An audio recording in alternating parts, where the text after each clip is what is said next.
Sud Radio Berkov dans tous ses états, midi 14h. Philippe David. On se retrouve pour le fait du jour. De plus en plus de personnes se plaignent de la fermeture de leur compte Twitter alors qu'elles n'ont rien publié de contraire aux lois. Une chose qui choque à quelques jours de la présidentielle française, alors qu'on se souvient que lors de la présidentielle aux États-Unis, un certain Donald Trump, président des États-Unis, 88 millions d'abonnés, avait eu son compte Twitter fermé. Il y a un site, Média Putsch, qui a été banni également. Il ne sait pas pourquoi, on a tenté de les joindre, mais ils ne nous ont pas répondu. Et on a quelqu'un qu'on connaît bien avec nous qui vient de se faire bannir son compte avant qu'il soit rétabli. On ne sait pas pourquoi. Bonjour Matteo Ghisalberti, journaliste franco-italien. Bonjour. Et bonjour Olivier Bomsel, co-auteur avec Rémi Deveau du nouveau western Qui peut réfréner les géants du web, publié au Cherche Midi. Sud Radio Berkov dans tous ses états, le fait du jour. Vous été banni de Twitter. Bah, c'est un peu à cause de vous, entre guillemets. Ah bah merci. Non, je rigole. Alors, vendredi, j'ai participé à une émission ici sur Sud Radio. Avec Valérie Expert. Avec Valérie Expert, mais aussi avec vous, à cause de l'élimination de l'Italie. Voilà, du championnat du monde de foot. Et donc, le lendemain, je voulais aller regarder les extraits de cette émission et des mêmes passages sur Sud Radio et sur Twitter. Et je me suis retrouvé ce message. Après, bien dans le micro. Votre compte est suspendu de manière définitive. Après un examen minutieux, nous avons déterminé que votre compte a enfreint les règles de Twitter. Votre compte est en mode lecture seul et de manière permanente, ce qui signifie que vous ne pourrez pas tweeter, ni retweeter, ni aimer. Vous ne pourrez pas créer de nouveaux comptes. Si vous pensez que nous nous sommes trompés, vous pouvez faire appel. Il y avait un lien. Bon, je tombais un peu de nu parce que j'ai dit, qu'est-ce que je fais? Je regarde mes derniers Twitter, mais on peut regarder aussi des anciens tweets précédents. Je n'ai rien dit de scandaleux, je n'ai pas fait de l'apologie de je sais quoi, quelle de crime idéologie. J'ai un ton plutôt modéré quand je m'exprime, même quand je suis énervé, parce que c'est normal s'énerver des fois. Mais voilà, mon compte était bloqué. Donc, le dernier tweet était d'ailleurs un retweet, parce que franchement je n'ai pas beaucoup de temps, donc en réalité je tweete pas grand chose, je retweet beaucoup d'autres médias, oui, aussi pour mettre en avant le travail de mes confrères et des consoeurs. Mais mon dernier retweet était, pour être très concrète, la prière de consécration au cœur immaculé de Marie de la Russie de la part du pape. Donc c'était vraiment, pas vraiment quelque chose de violent. Oui, le pape, voilà, et surtout, dans la semaine précédente, je n'avais pas arrêté d'inviter à la paix, de trouver des solutions pour trouver la paix. Et ils vous ont rétabli votre compte aujourd'hui, et vous ne savez pas pourquoi, ce matin. Ce matin, peut-être ils ont entendu Sud Radio. Je sais pas. Quel plaisir de vous revoir, on me dit. Sélectionnez des sujets qui vous intéressent afin de personnaliser votre expérience Twitter, notamment pour trouver des personnes à suivre. Peut-être que c'est le pape qui est intervenu, d'où ce miracle. Olivier Bomsel, auteur du nouveau western Qui peut réfréner les géants du web. Comment est-ce qu'on explique ce qui est arrivé à Matteo Ghisalberti, qui arrive à plein d'autres, ça peut même arriver à un président des États-Unis. Ils sont tellement puissants qu'ils pensent qu'ils ont le droit de dire qui a le droit de parler ou pas? C'est pas ça, c'est que à partir du moment, en règle générale, à partir du moment où vous émettez publiquement des propos, vous passez par le filtre d'éditeur. Sud Radio, c'est un éditeur et vous êtes responsable d'une certaine façon de ce que je dis. Bien sûr. Et si j'appelle au crime contre mon voisin, par exemple, ce que je ne vais pas faire, mais on espère. Vous pouvez être mis en demeure par le CSA, puis éventuellement poursuivi par lui-même, etc., etc. Vous êtes responsable. Les plateformes, les réseaux sociaux, depuis qu'ils existent, combinent à la fois des activités de correspondance privée et des activités d'édition. Et la règle qui leur a été appliquée dès les années 90 est la dérogation à la responsabilité civile. Donc, ils sont irresponsables dans le droit. Mais alors, je vais vous prendre un exemple. On a banni Matteo Ghisalberti pour rien. Vous avez quand même les hauts dignitaires du régime iranien qui appellent à détruire Israël et à tuer des juifs. et eux, ils sont pas bannis par Twitter. Alors, je suis peut-être un peu béotien, mais comment vous expliquer que dans ce nouveau western, on puisse appeler à rayer un pays de la carte et pas avoir son compte banni et passer un message du pape et se faire bannir? Parce qu'ils sont irresponsables.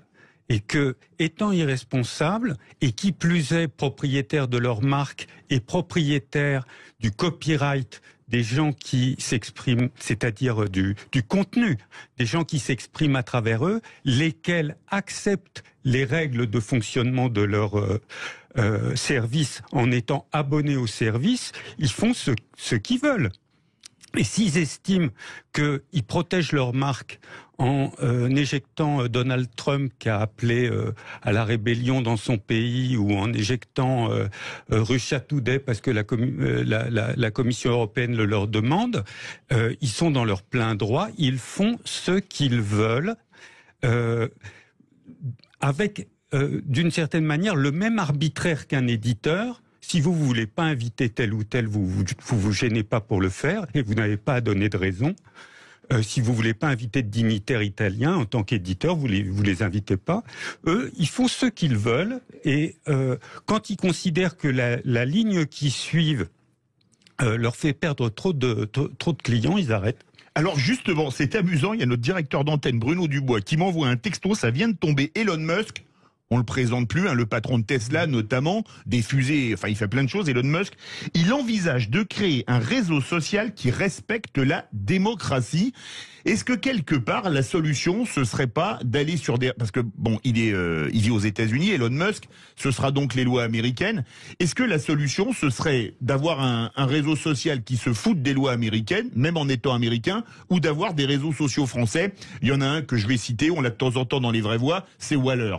En effet, ce que je me demande, c'est pourquoi une société privée peut avoir le dernier mot sur des considérations qui sont tout à fait opinables ou en tout cas subjectives, dans le sens que quand on est banni de cette façon, déjà, je veux rappeler que dans n'importe quelle démocratie du monde, même la plus imparfaite, il y a au moins 2 niveaux de jugement. Là, il ne s'agit pas d'un jugement parce que il s'agit pas de crime, mais seulement d'opinion. Et là, on n'a pas du tout. Enfin, oui, formellement, on a le pouvoir de faire appel. Peut-être quelqu'un a lu mes messages, parce qu'à un moment, moi, je me suis adressé aussi aux responsables de la communication de Twitter France et au directeur de Twitter France. Donc, j'espère. Et vous êtes journaliste en plus. Et je suis journaliste, mais je suis pas intouchable parce que je suis un journaliste. Non, je dis pas ça. Par contre, j'attire l'attention sur le fait que quand on interdit à un média ou à un journaliste de s'exprimer sur un réseau social ou sur Internet plus en général, on fait une petite entorse à la démocratie. Parce que je rappelle que il y a des journalistes qui perdent leur vie pour faire ce travail, pour informer et pour donner des informations qui permettront à des gens de se faire une idée du monde. Olivier Bomsel, la solution, c'est de passer par des médias, enfin des réseaux sociaux comme on salue Thomas Forêt, comme Waller, ou alors que faire comme Elon Musk, où il dit moi c'est mes règles qui s'appliqueront et vous pourrez dire tout ce que vous voudrez ou presque. Ça m'étonnerait qu'il y ait une telle liberté. Je pense que ce qui s'est passé avec Trump, en réalité, rend les réseaux sociaux de plus en plus responsables des effets sociétaux qu'ils provoquent. Et on voit bien avec la guerre en Russie, les réseaux sociaux se refont une virginité après avoir appelé à la violence aux États-Unis. Ouais. Là, ils apparaissent tout d'un coup comme les défenseurs de l'Occident, de la démocratie et des good guys, du bon côté. Mais en réalité, ils ne sont devant la loi responsables de rien. Donc la seule chose qu'ils défendent, c'est leur marque en tant que réseau social. Mais si Elon Musk veut se faire de la com en se faisant Trump un réseau veut faire social, aussi un réseau social. Oui. Mais Trump il l'a fait, il l'a déjà lancé. Donc il va y avoir peut-être de plus en plus de réseaux sociaux à travers lesquels les gens vont aller communiquer. Chacun défendra sa marque éditoriale, si vous voulez, censurera qui bon lui semble.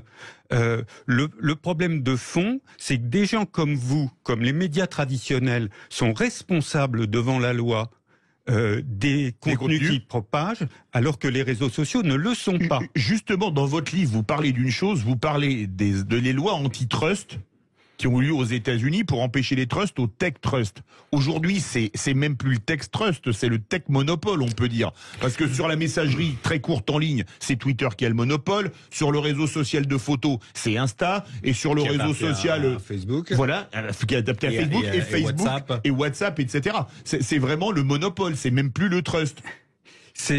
Ce qui est certain, c'est que les Google, Facebook, Amazon sont des monopoles extrêmement puissants auxquels on a laissé la bride sur le cou pendant des années, avec cette idée, à mon avis, implicite pour les États-Unis, qu'ils augmentaient leur soft power, leur visibilité internationale, leur pouvoir d'influence, si vous voulez, si ils prenaient le contrôle du cyberespace. Et pour eux, maîtriser l'ensemble du cyberespace. Et je rappelle une chose, je vous donne la parole. Internet, c'est l'adaptation d'ARPANET aux États-Unis, qui était un service militaire, un système militaire. Bien sûr, mais une fois que le système s'est démocratisé et qu'on a considéré qu'il y avait un nouvel espace virtuelle, une nouvelle frontière qui s'ouvrait sur la planète. Les États-Unis, qui étaient un peu en perte de vitesse sur leurs frontières géographiques, si vous voulez, sur leur mainmise sur l'ordre mondial, ont saisi l'opportunité de tenir le cyberespace et ont encouragé les sociétés chez elles à y déployer des monopoles avec une mécanique économique qui s'appelle des effets de réseau, qui sont, comme vous l'indiquez pour Twitter, plus il y a d'utilisateurs pour un service donné, plus ce service est utile à chaque utilisateur. Donc, une fois qu'un réseau a atteint une taille critique d'utilisateurs, il n'est plus concurrençable par un autre, parce que son utilité est supérieure à celle des autres. Ce dispositif, ce mécanisme, si vous voulez, a été très fortement favorisé pendant 20 ans. Et aujourd'hui, on se rend compte que ça va un peu trop loin. Surtout, je pense que ça va trop loin parce que c'est tout, c'est tout un monopole des États-Unis, entre guillemets, pas à travers leur gouvernement, mais je veux dire, les États européens et encore moins l'Union européenne ne peuvent pas dire que quoi que ce soit. Ils ont laissé passer le train.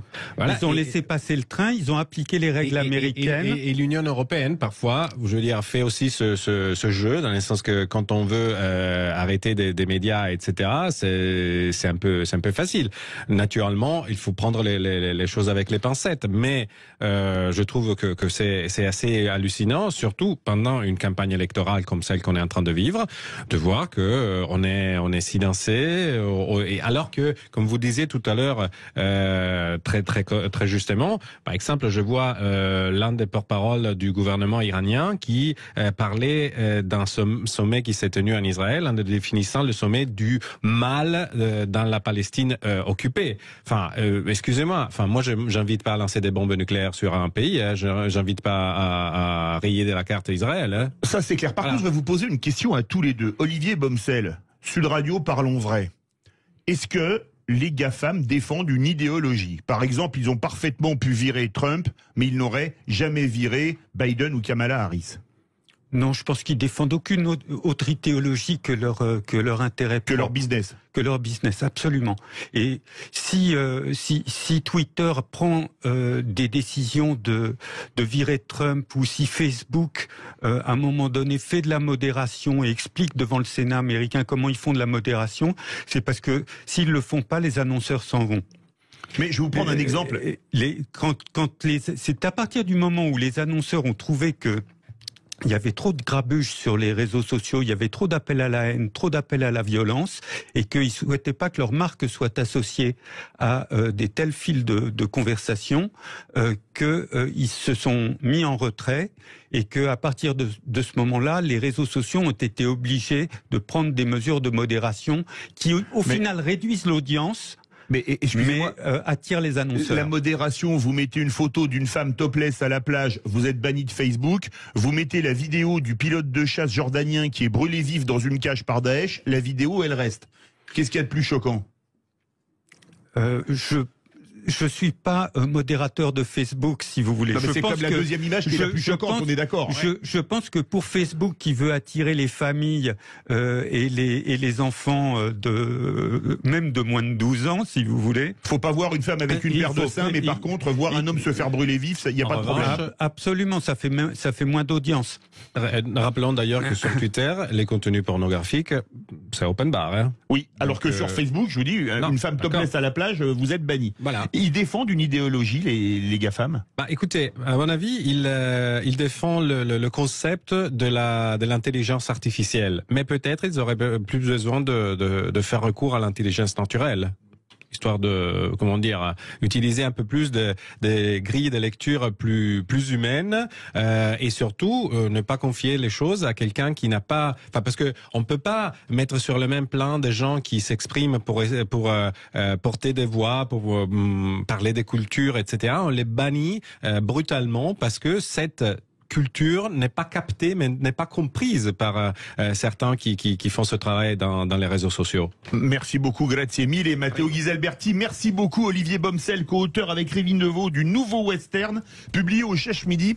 À mon avis, on va en reparler sur Sud Radio, parce que ce bouquin met les pieds dans le plat sur, on peut dire, le côté un peu tentaculaire des GAFAM, non, très rapidement.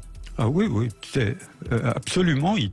La difficulté, c'est que chaque boîte, si vous voulez, que ce soit Amazon, Google ou Facebook, est sur un modèle économique différent. Et si on veut rentrer un peu dans le détail avec un peu de finesse sur où ils en sont et comment les arrêter, il faut lire le livre. Et c'est dans ce livre que ça se passe, et on en reparlera sur Sud Radio. Merci beaucoup à vous. Merci à vous. Merci beaucoup. Restez avec nous sur Sud Radio. On est ensemble jusqu'à 14h et notamment pour le face-à-face avec François Bellet, auteur du nouveau spectacle politique aux éditions Nicèze. N'hésitez pas à composer le 0826 300 300 si vous voulez réagir et commenter justement cette nouvelle manière de faire la politique. Restez avec nous sur Sud Radio.